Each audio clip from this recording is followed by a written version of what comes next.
Hello everyone and welcome back to some more Warhammer Kill Team for the channel on a new killzone. This time this is killzone Bheta-Decima, which has some different rules to a Volcus killzone.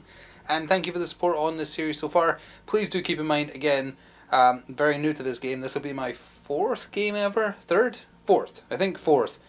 And most of you have been very kind with that and offered some genuine advice, but there was one person who was very, very, very rude. And that does not paint the community well to have someone react like that to a new player. Come on now. Be nicer to your new players so that they learn the game. That's why we're playing it a lot right now. It's to drill in the rules and hopefully get as much right as possible. Anyway, new killzone, and it's going to be the Plague Marines versus Phobos again. Slightly different list for the Phobos, but on this new killzone, and we'll see how it works. Let's start quickly with just what is different about this killzone. One, you are allowed to place equipment you bring from the equipment selections, and you're allowed to put it on the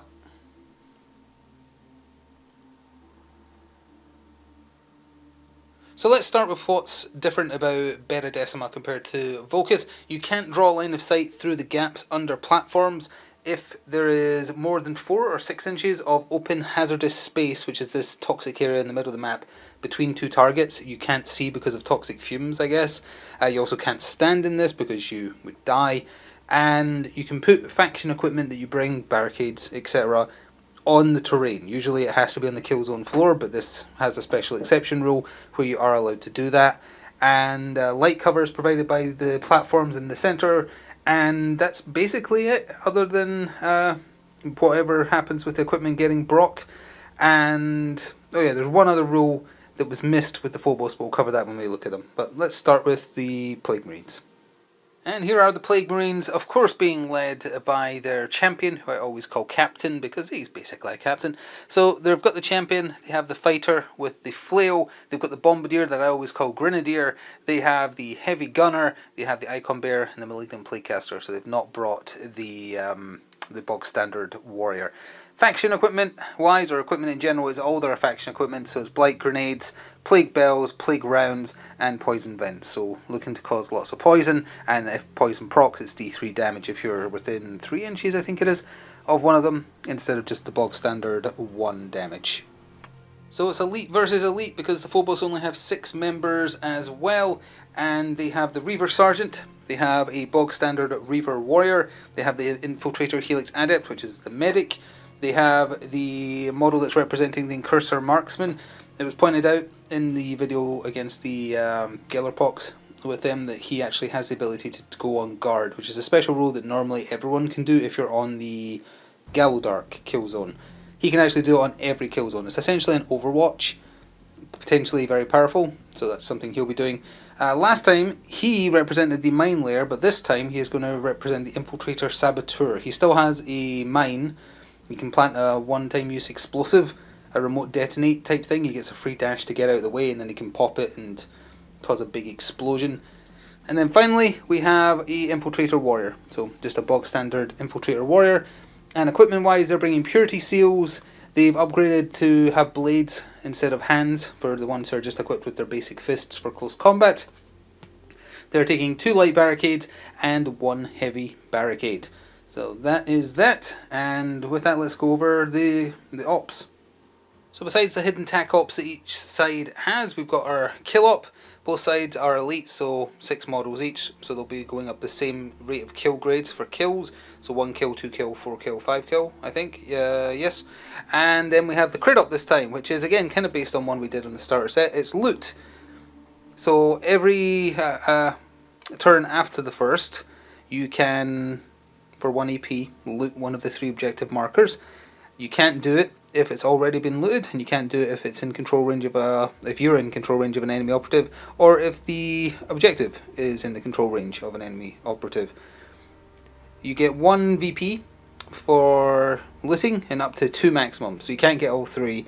I guess you can, you just don't score, but it denies the opposition a point. And this is Bheta-Decima map layout 1, so the deployment size is once again 6 inches from camera left and camera right. So we'll get both sides all set up, do the scouting step, etc., and be back after this quick word from my channel sponsor. This video is sponsored by Noble Knight Games. Check out the video description below for an affiliate link that will take you through to their store, and it will help me out as well. Thanks. So here's a look from the Plague Marine side for deployment where everybody is. You might notice that they have a heavy barricade. That's because in the scouting step they chose equip. They're allowed to take another bit of equipment, and that's the one they've taken. And we are going to show where the Phobos is in a second. They're choosing ploy, so they can do a ploy for free in the first strategy phase rather. Equip beats ploy, so that would be the Plague Marines who are going first once we get started. And here's where the Phobos side have set up, and they have their heavy barricade there, they have a light barricade here, and mirrored on the top end of the table there, you can just about see it past the single section platform here, is the other light barricade, just to give them an advance on objective 3, which is at the top of the table, just past their middle side, and then objective 2 is down this end of the table, and it's just on their side. So one objective has a slight advantage to them, one objective has a slight advantage to the Plague Marines. Then you've got the middle one, which is kind of like where everyone's going to be vying for it and fighting. So with that, let's jump into turning point 1. So as we begin, let's just quickly cover the Phobos using one of their strategic ploys for free. They're using guerrilla warfare. It gives all of them the 1 AP ability to change their order. So in theory, they could activate, take an engage order, move, shoot, and then go back to a conceal order. So that seems pretty powerful if they are able to get a shot on anybody this turn, that is. So the game got started with the Plague Marine fighter climbing up here and then just dash reposition into position there, and that is a good time to mention one thing that was done incorrectly in the, well, possibly even multiple last battle reports. You're not able to do a charge action if you have done a reposition or a dash. It hasn't mattered in most instances in which it occurred, but there has definitely been at least one instance where a charge happened after a dash or a reposition, which you're not allowed to do, so we know that now and we'll reflect that going forwards. The Infiltrator Saboteur did a reposition and a dash and is hiding partially, at least, behind the light barricade they set up within their territory. The territory is just their half of the map, not their drop zone, which is their deployment area. So the Plague Marines have repositioned their heavy gunner, who did a dash and a reposition over there, because we were just reading up on the rules on how to do, how the game handles jumping, and also jumping plus a climb, because obviously the Plague Marines are very slow, so it's pretty tough for them to climb up anything that's bigger than like 2 inches maybe, or 3 inches.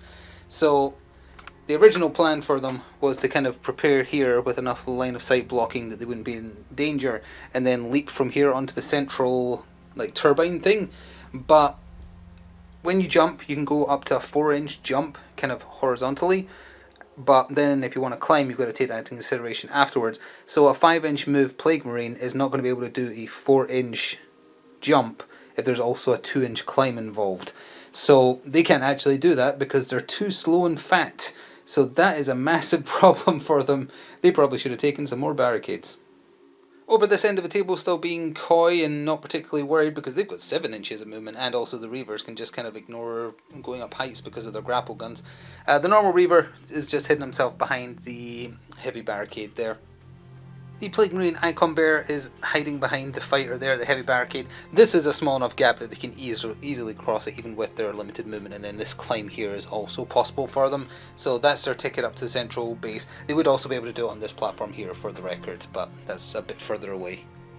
The Encourager Marksman dashed, repositioned, and ended up behind the light barricade they deployed right there.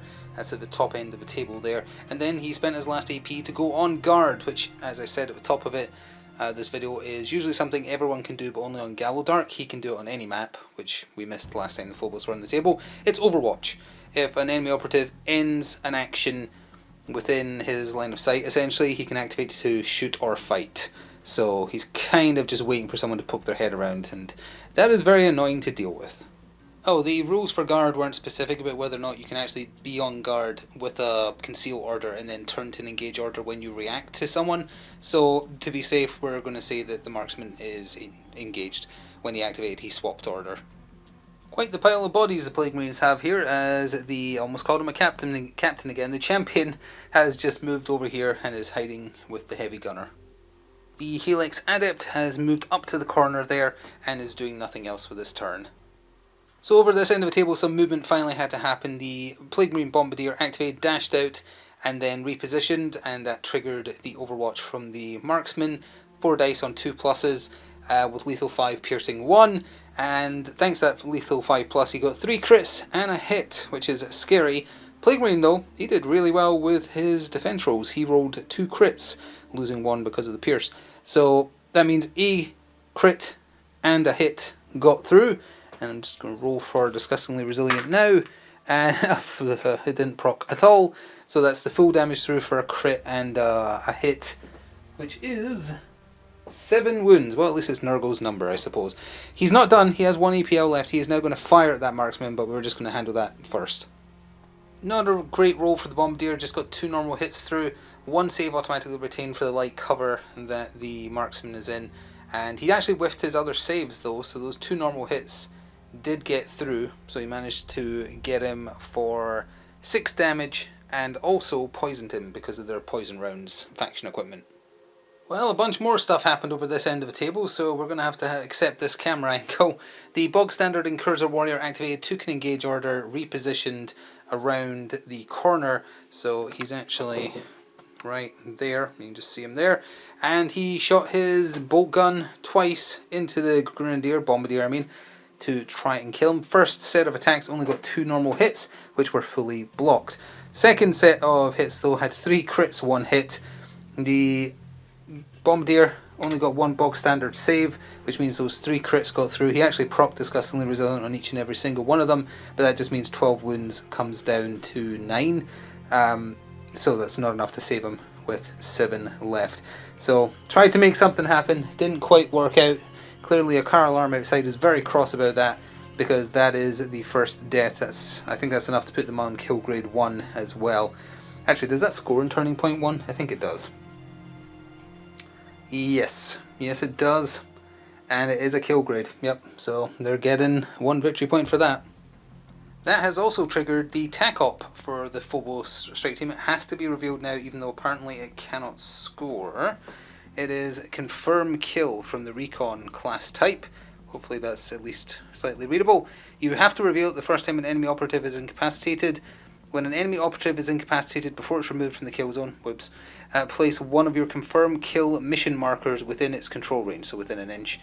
At the end of each turning point after the first, if a friendly operative controls one of your Confirm Kill markers, that marker is not contested by an enemy operative, and no enemy operatives are within the friendly operative's control range, you can remove that mission marker to score 1 VP or 2 VP if it was placed for an enemy with a wound count of 12 or more.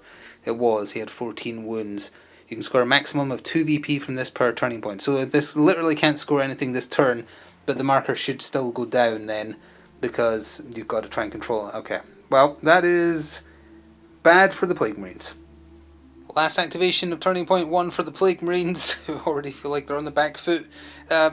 The Malignant Plaguecaster activated. He moved out so you could see the Incurser Marksman used Plague Wind, which is 6 dice hitting on 3 pluses for 2/3 damage with Poison, Torrent, Saturate, etc. He got a crit and 3 hits. You can probably just about make out the save for the Incurser Marksman there. He got a crit and the normal save, so he basically got rid of those. 2 normal hits got through for 4 wounds and also poison. So there is that at least. That leaves him on 8 wounds remaining. And then the final action is a dash back behind this terrain so he cannot be seen. Nothing fancy for the final activation for the Phobos. It was just the Reaver Sergeant. He hopped up and is partially obscured by that heavy barricade next to his Reaver buddy. And that takes us to the end of the round. So then at Turning Point 1, still feel like I'm making a lot of mistakes with the Plague Marines, but there is only a difference of 1 VP. Although that did cost the life of 1 poor Plague Marine, plus his kill token is now on the table to potentially score more later. But 1 man down, still everything to play for, and from turn 2 onwards the objectives are now activated and can be looted, so there's more chances to score points there. And yeah, with that, let's go to the top of Turning Point 2.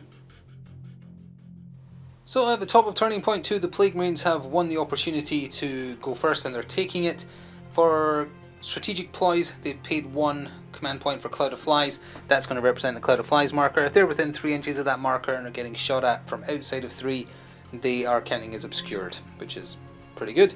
The Phobos are spending 2 command points, 1 on and they show no fear, so they don't care that they're injured, And the other one was... what was the other one? The other one was, oh, deadly shots. So if you didn't reposition, dash, or move prior to shooting, you get balanced for a single die reroll.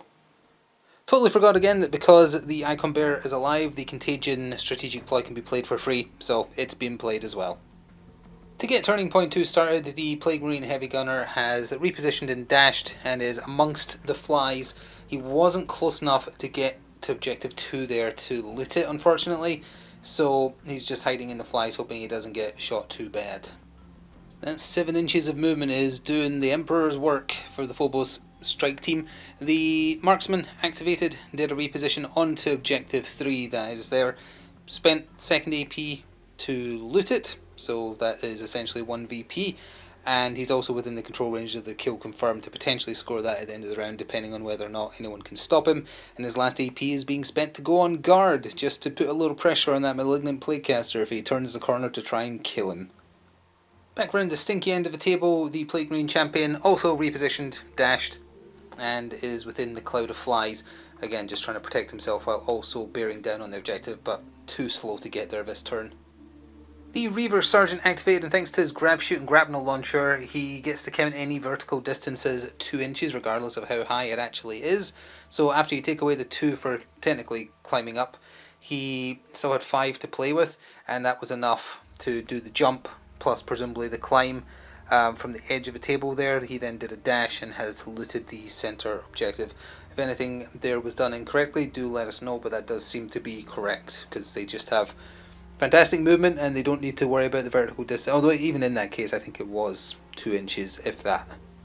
It's probably going to get him shot off the table, but got to do something, so the Plague Marine Fighter activated, dashed around the heavy terrain barricade, and then just did a reposition, including the jump, but you can jump up to 4 inches and that's like 1.5 inches. So he is there. It's going to take a climb to get up there though, so he didn't have nearly enough movement left this turn, so he's just sitting in the open. The Helix Adept sprung at that chance. He climbed up and then shot 2 sets of shots into the fighter. Again, the strategies rule that both sides have, let them fire twice in a turn. Normally you can only do that once. And his first set of hits had 3 normal hits go through. His second set had 1 crit, 1 hit. His rolling wasn't that great. First set of saves for the Plague Marine fighter, 2 successful normals, so 1 normal hit got through. Disgustingly Resilient did not kick in, so that is 3 damage. The second set though, he blocked all of it, which is pretty good. So just the 3 damage through, leaving him on 11 wounds remaining. Could certainly have been worse.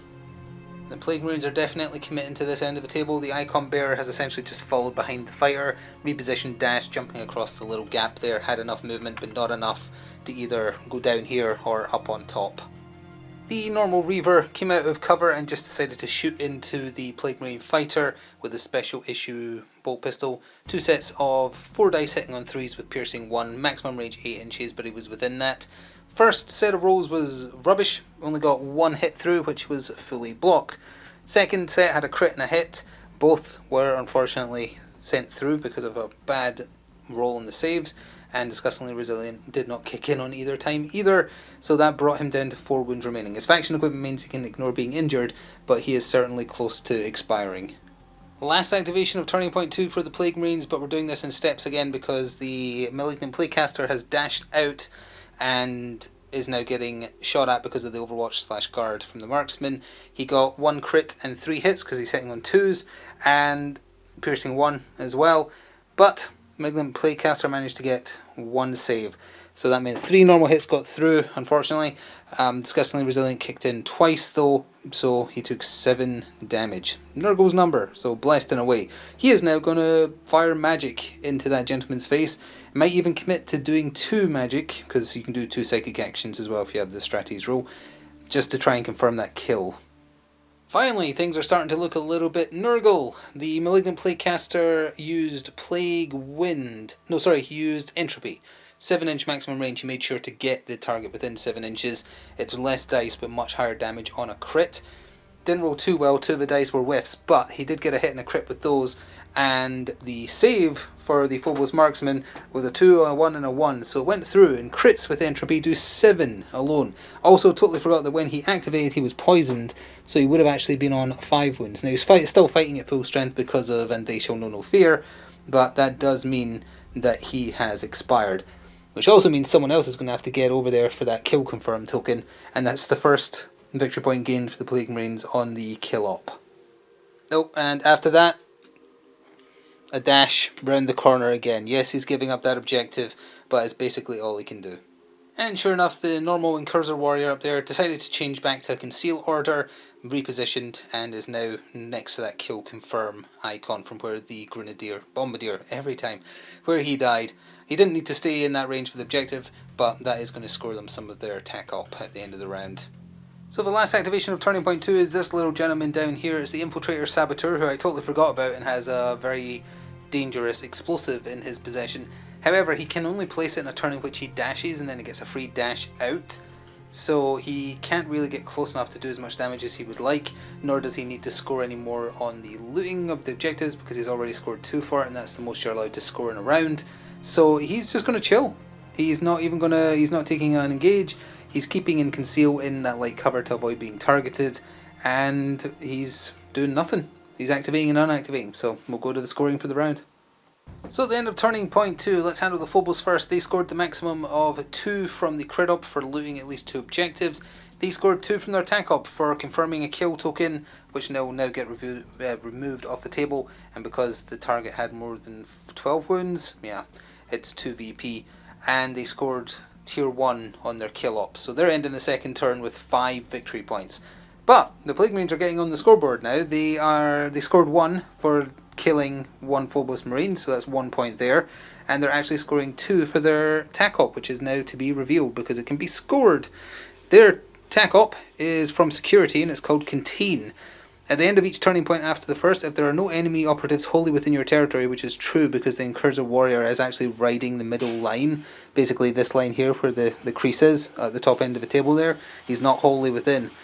So that scores 1 VP, and also there's no enemy operatives wholly within 6 inches of the drop zone, which would be 6 inches to here, and then another 6 inches, which is roughly here. So there is definitely no one there. So they actually score the maximum for their attack op, which is 2. So their total, as we go into Turning Point 3, is just 3 victory points. So they're trailing by 2, but still everything to play for. At the top of Turning Point 3, the Plague Marines have once again won the role to go first, and they are definitely doing that. And CP-wise on Strategic Ploys, it's the same again.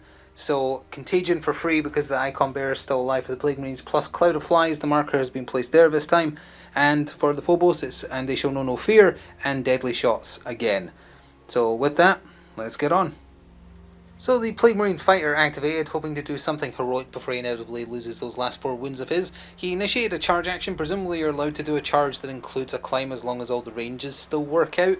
So with those extra added on, it essentially just covers what he needed to hop up here, and he was within 5 to make the charge into the Reaver Sergeant. So he has engaged with him and got a crit and 3 hits with that maul of his, or whatever it's called, the Flail of Corruption. It's brutal, severe, shock, poison, and the Reaver Sergeant has that ridiculously powerful knife. He got 2 crits and a hit, so the fighter is obviously resolving the crit. The shock means that normal attack goes away, but no matter which way you cut it, these crits go in, and 1 is enough even without, or with Disgustingly Resilient, because they could pay a command point to make sure Disgustingly Resilient kicks in. Doesn't matter, because it's 4/5 weapon, because it's ridiculously strong. So unfortunately the 4 damage will happen regardless, or at least 4 damage will happen, which is a shame because I think he would have taken out that sergeant if he could have got through with all of those. He managed to hurt him a little bit, you know. The crit on the flail is pretty good. It's 5 and it poisons, so it's not insignificant, and I wonder if it's worth making him explode now. Yeah, why not? As he goes away, spending 1 CP on Poisonous Demise, it would spread his poison out, or if someone's already poisoned, although I think actually it's you poison everyone within 3 inches and then, but the attack from the flail poisoned him anyway. So that's 1 extra wound, taking him down from, what was it, 8 down to 7. It's something. The Helix Adept Medic activated and once again just decided to shoot across the gap at the uncovered target. That is less than 6 inches, so presumably it's allowed, because it's more than that is obscured, or no, not even targetable rather, in Bheta-Decima. First, and it won't matter anyway because of what happened. First set of shots he got 2 hits through. Second barrage he got a crit and 2 hits through, And in both instances, first set of shooting, second set of shooting, the Icon Bearer was like a boss, just absolutely blocked everything. So maybe the dice luck is turning a little. The Plague Marine Champion activated, dashed, repositioned, got himself there, so he's outside of one, so he's not in combat. He is within shooting range, no cover in the way, to shoot the Saboteur in the face with his plasma pistol. He supercharged it as well, which means after he's done firing it, you roll a d6. If it's less than your hit stat, you take double that number of wounds. So if you're on a 3+, it would mean the maximum you can take is 4, minimum is 2. He's taking 4, of course, and disgustingly resilient, presuming you're even allowed to do that, didn't help. But there's his attack roll. He got a crit and 2 normal hits. Unfortunately, the Saboteur, 1 less defense die because it has piercing if you supercharge it, and it also has lethal 5, but he didn't quite get that 5+. He counters, well, the mist goes away, he counters these, so just the bog standard hit gets through, and supercharged, that's 4 damage. Not as good as it could have been. Well, the Saboteur wasn't having any of that. He immediately decided to do the place marker action to place down his mine. Didn't bother showing that because it's immediately getting removed. He gets to do a free dash action after he does that. He's retreated to there, so then he's spending his next AP on explodinating it. You just roll against everybody within 2, which is just the Plague Marine Champion. It's 4 dice hitting on 2s, so he still managed to get a whiff, but only 3 normal hits through. It has piercing 1, it's silent, so that means you can do it while obscured, right? Either way, so 1 less save because of the piercing, and that's unfortunately a fail. So just 1 normal save takes away another one of those successes, leaving 2 successes through, so you'd think that's probably not that much damage. It's a 5/6 weapon, so that is two instances of 5 damage, so 10 in total unless Disgustingly Resilient kicks in. It kicked in once, so that's 9 wounds. He lived, but not well. That's that could certainly be worse. Although actually, isn't he free to fire his pistol now? No, actually no, because he didn't take an engage order. He kept his conceal, so that cost him getting the kill there. He did a reposition just around the corner to get out of line of sight to hide. We're sticking down here because the Plague Marine Heavy Gunner repositioned. He looted, so they've scored 1 from the crit up for this turn out of a possible 2, taking them up to 4 VP. Then he fired that Plague Spear all over the Helix Adept up there. Did very well, only needed 2s, but that's a miss. He got 2 crits, 2 normal hits. Save roll for the Helix Adept was rubbish, only got 1 normal save and 2 misses, so that gets rid of that, basically. Leaving 2 crits and a hit, which, I mean, it's a 3/3 weapon, so it doesn't really matter. That's still 9 though, which is pretty good, plus poison. Not enough to take him out though. Up at the top of the tabletop there, the Reaver Sergeant activated. Forgot to put down the kill tally icon for when he killed the fighter in close combat, so that's there now, as long as it's within an inch of where he died, which it is. And he first of all looted, so they've now scored their their first from the crit op this round of potential 2, and then repositioned, still within an inch of the kill confirm, and then just shot down at the Icon Bear there, getting accurate 1. All 3 hit. Oh no, sorry, missed with 1, right? It's 4 dice, yeah. He still missed with 1. No crits. Save roll, managed to save 2 of them. 2 blocked, 1 got through. Disgustingly Resilient kicked in, so just 2 damage, taking him down to 12 wounds remaining. The Icon Bearer took a engage and did a charge up against the Reaver Sergeant, hoping to finish him off. And there is the rolls for both. It was 4 pluses for the Reaver Sergeant because of Contagion being in effect and him being poisoned previously. So that's -1 to his hit chance, -2 from his move, not that that matters. And yeah, so he's going to start striking. The crit is going through, obviously. They both rolled the same number of dice, 5 dice each. That is 4 damage, leaving him on 3. He is then obviously going to resolve a crit of his own, which is 5 damage. Yeah, that's 5 damage. Let's see if it comes down actually. It does, so it's actually 4. So that leaves him down to do 8 in total.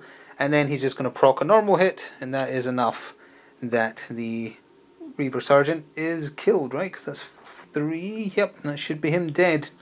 And I think that's another kill grade finally as well. Sadly, can't do anything about looting the top one because it's already been looted, but hey, at least that's a target gone finally, and another kill grade earned. The normal Reaver Warrior hopped up to try and avenge his Sergeant, and fired into him twice with his special issue bolt pistol across both sets of attacks. Got 2 normal hits through in the first, and 2 normal hits through in the second. First set of normal hits, easily blocked. The Icon Bear's doing the... I was going to say the Emperor's work, that's not right. The second set of attacks, however, both got through. Disgusting Resilient kicked in once, so 6 wounds turned down to 5, leaving him on just 3 remaining, but staying standing, which is important because I think that... oh no, wait, he's not within an inch of the kill confirm token, so that might still score. Because you have to not be within the contesting range of an operative, and that goes for both the friendly operative and the marker. Oh, that means it is going to score. Oh, that's annoying. Here was me thinking that he was a hero. Well, Papa Nurgle is going to be very pleased. The Malignant Plaguecaster activated, the last normal activation of the round, barring any counteractions that decide to occur. He did a dash around the corner again to get the normal Incursor Warrior within 7 inches, and then did Entropy. Thanks to Severe 1 crit there with 3 normal hits. The Incursor Warrior only saved 1, and even if they use Transhuman Physiology, I'm not even sure if you can do that against a physical attack, isn't it? Or psychic attack rather, isn't it? Only shooting. But either way, even if he didn't let that through, I think that's still enough to kill him, because he's on 7 wounds remaining. The crit does 7, the normal wounds do 3, so that would still be 3, 6, 9. So yeah, even if there's no way to save it. So that means he gets splatted. However, to go up the next kill grade, 4 total kills have to happen. So nothing from that kill. But that does also mean now he is free to do a reposition towards the marker. Can't loot it this turn because he doesn't have any AP left, but can at least be there to do it in the final turning point. Well, as it turns out, that Incursor Warrior, or sorry, it was Infiltrator Warrior. There are too many, like Incursor, Infiltrator. They're too similar. Anyway, he would have been the last activation for the round, so he's obviously dead now, and we go straight to the scoring. So for the Tech Ops, both sides are scoring maximum because there's no Phobos inside the Plague Marine's table half, and certainly not within 6 of their drop zone, so 2 maximum scored there. And because the Icon Bearer is outside of an inch of that kill confirm, and he is within it without anyone within his control range, that scores for 2 because the target had more than 12 wounds. So maximum score there, and 1 scored there for the looting for the Phobos, and 1 scored there for the looting for the Plague Marines. So that means as we go into the 4th and final round, the Phobos are at 9 victory points and the Plague Marines are at 7.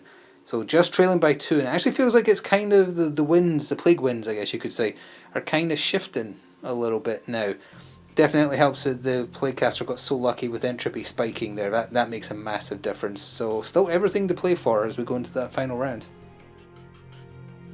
Top of the final turning point, and both sides rolled a 6 for initiative, and tiebreak situations whoever didn't have it gets it, so Phobos are going first. They have spent 1 command point on And They Shall Know No Fear, so they can fight at full strength, and 1 on whatever the name of the strategy ploy is, which is, what is it called? It is called Deadly Shots, nope, Lethal Assault, sorry, it's the close combat variant of Deadly Shots. They have balanced if they're fighting in close combat, and if it's a turn in which they charged, they get Lethal 5+. Contagion is being played by the Plague Marines for free because Icon Bearer is just barely hanging on the table, and that's it. So the Helix Adept got the round started, and he immediately fired his Marksman Bolt Carbine into the Plague Champion there, and rolled 2 crits, 2 misses, 3 successful saves on this side. 2 of them can be used to write off one of the crits, but that still means the other crit gets through, and even if Disgustingly Resilient procced, that's bringing 4 damage down to 3, and he has 2 wounds left. So unfortunately, the Plague Champion, boom, headshot, he is out of there. That does not put them up a kill grade either.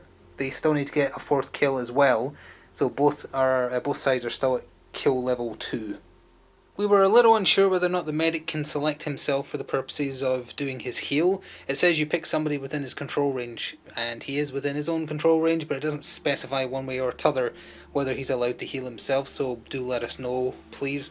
We're going to err on the side of he can't heal himself, and he is repositioned behind the heavy terrain there to try and keep himself alive. Forgot he was poisoned. He wasn't within 2 of a Plague Marine to make it worse, or 3 inches, whatever it is, to do D3, so it's still just the 1 flat damage, but it does mean he only has 2 wounds left. The Plague Marine Heavy Gunner looted for 1 victory point, repositioned so that he had angle on the Saboteur here, so his Conceal Order means nothing, and he rolled 4 successes, 1 becomes a crit because of Severe, and the poor Saboteur absolutely whiffed, and he only has 8 wounds left. And wait, 8 is quite a lot, so if you use Transhuman, How much is that with just the normal? Oh, it's 3 wounds regardless, actually, so it doesn't matter in terms of the Plague Spear. So that's 6. That's still 12, so that is enough that a new kill grade has been reached by the Plague Marines. Did forget also that there should be a kill token for where the champion died, but I doubt anyone's getting to it, but, you know, it's going to be roughly here-ish. The Reaver charged into combat against Icon Bearer. As long as he rolled a crit, there was no point rolling anything else, because that gets resolved first, and even if he gets brought down, it's still enough to kill him. So, yep, crit got rolled. So they have also reached the 3rd grade of the kill op for 1 VP. That's also going to put down a kill marker, and he still has an action left, so he's looting as well to get 1 on the crit op. So that is them coming back proper. A lackluster final activation of the game. The Malignant Plaguecaster is just simply camping that top objective to get their 2nd of a possible 2 for looting the crit op, and that takes us to the end of the game. It might still come down to whose primary op earns them the most points. There's 1 point of difference now between the two sides, so it's really close. So, on our left is the primary op for the Plague Marines. There's the primary op for the Phobos. We'll turn them around in a second. Scoring wise, in that round, the Plague Marines are actually scoring an additional 2 beyond what was counted, 2 loots for 2 victory points. There is no Phobos Marines in their half or within 6, so that actually takes them to a total of 12. The Phobos also score from their attack op, and it's the maximum of 2 as well, so that means they're on 13 because they also looted once and got up a kill grade as well. So still 1 point in it, 13 to the Phobos, 12 to the Plague Marines. Let's see what the Phobos, his primary op was. It was their attack op. They scored a total of 6 from their attack op, so you half that round up, although you just need to half in this case, and that means they go to 16. Primary op for the Plague Marines was the kill op. In total from the kill op they earned 3, so that goes up by 2, and that means unfortunately they only go to 14, so the Phobos win 16 to 14. So it is worth noting, if the Plague Marines had also picked the attack op for their primary op, they would have got 3 there instead of 2. Would not have been enough to win, but it would have meant that there was only 1 point of difference still, as opposed to falling to 2 points of difference. But hey, it ended up being pretty close after what looked like a pretty disastrous start for the Plague Marines. Absolutely underestimated how hindering their movement is in Bheta-Decima, and I feel like they would have had an easier time on that side of the table, actually, with more close platforms to leap between. Phobos don't have an issue with 7 inches of movement, and the Reavers just being able to kind of grapple up anywhere. So yeah, they certainly had the advantage. Dice started to go in the Plague Marines' favour towards the end there, which certainly helped as well, helped keep them in it, and they still lost. But that was fun. Apologies in advance for anything done incorrectly. Certainly trying to do everything, or as much as possible, correct. Obviously everybody makes mistakes in the moment, but outside of anything that is obviously just something that was forgotten at the split second, if there's anything about the core rules that's getting done wrong, by all means point that out in a polite way. Don't be rude like that one person, and we shall try and apply that going forwards. Still learning the game obviously, so do keep that in mind. But either way, hopefully it was entertaining, and hopefully charge was done correctly every time it happened there. Thank you for watching though. These are available early to channel members, so if you want to see them as soon as possible and not have to wait about a week or 2, please do consider becoming a channel member. You get some other perks and exclusive videos and early access to videos as well.